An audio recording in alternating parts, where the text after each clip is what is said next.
nome é Benjamin Martes, agora que eu sou ator, bastante me bem para conseguir me gostar de um nível mais alto.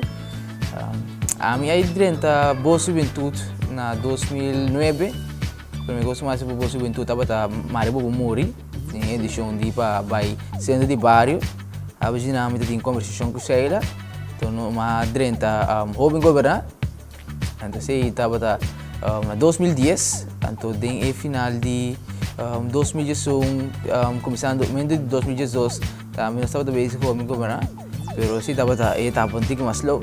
Então, acaba nós começar com o programa Picalenga para jovem governar e depois nós seguimos o programa Picalenga junto com Peter Polo, nós assim Picalenga também.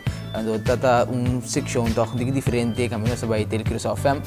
Então, inang bisa trabalhar na começar de entrar e área de e ponência nang discutir com o benang que então dentro seção de Picalenga ter set de coisas interessantes que serviço na rádio, também a chance de dirigir o programa de Picalenga também.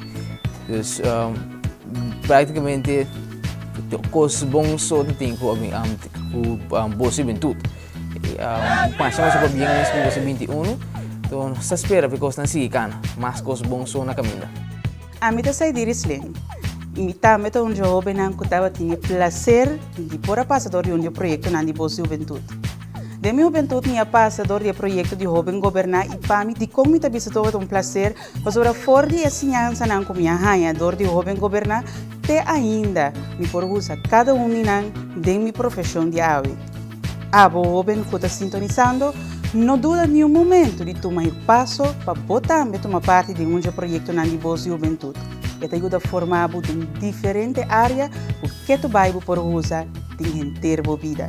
Na boa juventude, papel grande que eu logro aqui de ano mais de existência.